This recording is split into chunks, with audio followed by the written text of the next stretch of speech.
weekly forecast, and as always, before we get started, let's quickly have a recap on what happened last week. So before we get started, obviously we have just a reminder for those who don't know about it. We are running a raffle where you can get a lifetime mentorship with our VIP at FF, and a 20k funded account will be included in that as well, and tickets just cost £10 to enter. I think there's around 79 left. Yep, it looks like Simon just managed to grab one. So there's 79 tickets left, so there's plenty of spaces for you to sort of purchase as many tickets as you want, so it's a better chance of you actually winning. So yeah, that's just one announcement there, and the second one being pretty much the main trade that we took last week was right at the end on Friday. We did manage to catch quite a few bearish moves from this breakout here at 2000. Once price went below 2000, price then just fell straight down to 1950, and then I was waiting to see if we can get some sort of buy move, which we ended up doing. Looking back at this setup here, you can see our buy zones here. I was expecting price to push down into this area to then push up into our sell zone in order for us to continue. And because it was towards the end of Friday, this sort of decreases the profitability factor on both setups actually working. But you could see then that price ended up bouncing off of this buy zone. I was thinking on Friday at US session why there was not much volatility around this area, because we got triggered right where my mouse is. So we got triggered here, and then price stayed here for the next good half an hour to an hour. And then once price started pushing down, this triggered more of my limits down below. Again, it's within my buy zone. I had to keep the SL quite tight, so I was like, I don't want it to push below this wick. And then you can see that price then pumped straight up out of that zone within like an hour or two. So it was kind of worth it because the amount of pips we caught. And then I was expecting price to sort of push through this zone, clear some of these order blocks, and then give us a reaction, which I didn't capture, but it did do that. Actually, no, I did capture it here. So you can see price did push higher, and I know there was someone mentioning in the comments that it ripped through the zone, and I was still saying who took it, basically implying that it didn't follow the setup, and I was just saying who took it, but it did. A zone followed from 80 to 82. You can see here from 78 to 82. So anything in this zone is valid to place your sells, and you can see it was. And obviously my SL was above the previous high. I didn't mention it there because this was a VIP trade, but you could see that it's still, although it went a little higher, the risk was there, so I could manage drawdown. But people don't understand that. They think we need to have sniper entries, which we did. Is this not a sniper entry? It's like pure wick. So it clearly rejected a nice 70 pips on the way back down, as well as catching 120 on the way up. So that was a fantastic way to end the week as well, because that was like 200 pips right at the end of the week. And this was all taken on the copy trader as well. So yeah, please do get a chance to sort of get linked with our copy trader. We've got a few profit screenshots, as you can see. So we have Alexis, obviously first phase passed, all because of the Z strategy, which is mine, and whatever Peter sends as well, some of his stuff.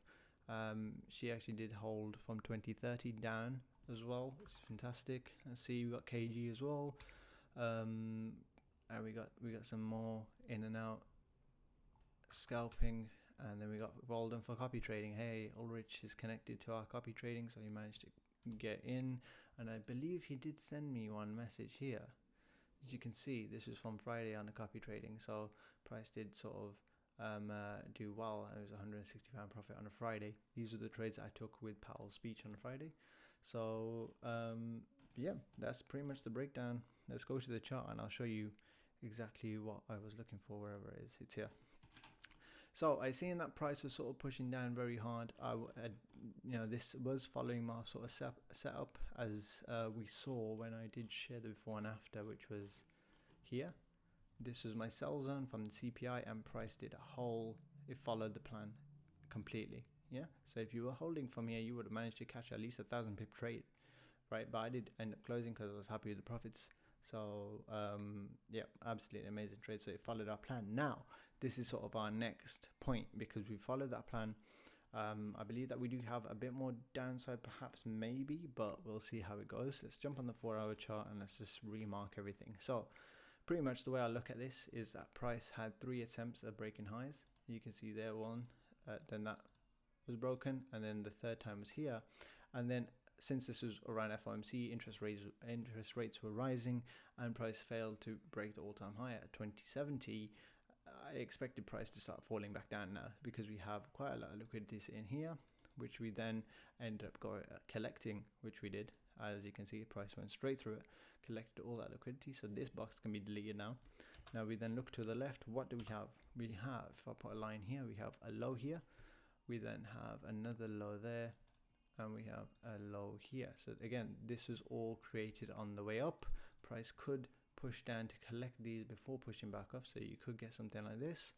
My price pushes down, and this is what I was expecting with the sell zone, but I'll tell you why I'm sort of hesitant on this sort of setup now, is because when price rejected off our sell zone, if you zoom in here, price rejected off our sell zone here, right?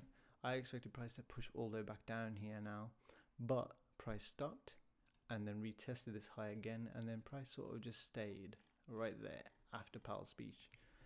This sort of gives me it implies that price may want to hold at this level now, because it's sort of accumulating. So what we're likely to get at the start of the week is, I'm seeing perhaps either price will continue pushing up here, or we could get a slight retracement at Asian session or in the morning on Monday, and then price can hold on to this level and push back up. If you see price push back up, I'd likely wait and see if we get a retracement of this downside move, because the area I'm looking to sell at again was this level here. I am watching this level. It's like a hour, 4-hour order block. So you could see price retrace this whole move, get a full retrace, and then actually push all the way back down. So that's one major sell scenario. And then if you get that, then you're likely to see price break through all of these lows, push back down to 1900, and then we need to see exactly what price wants to do, because it's collected, or it's liquidity that it's created on the way up,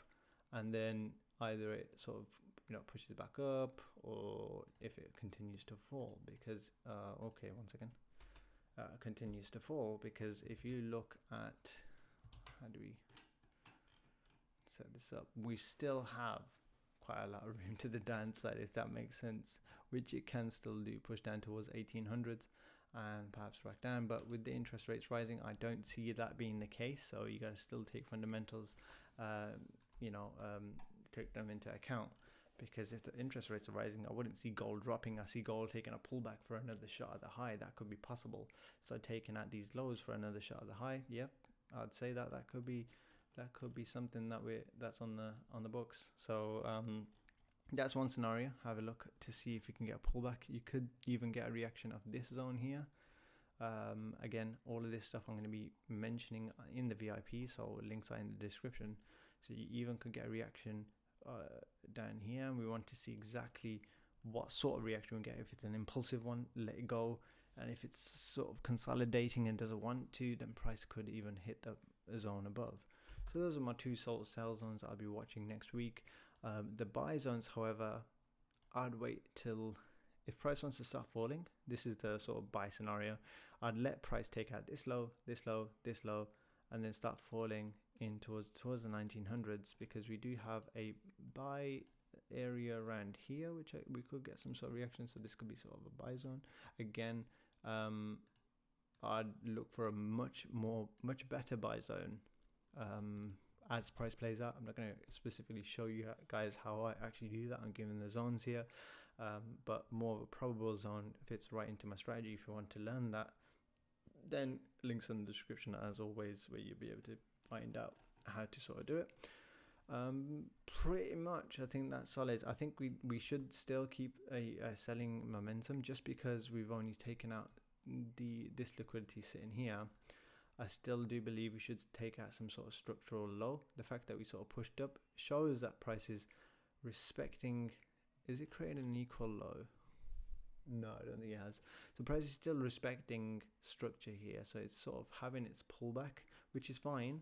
That basically means that we can possibly get in another sell entry, which is better. So we have two sort of zones I'll be watching. If we can hit one of these zones and keep pushing back down, these are the areas I'll sell.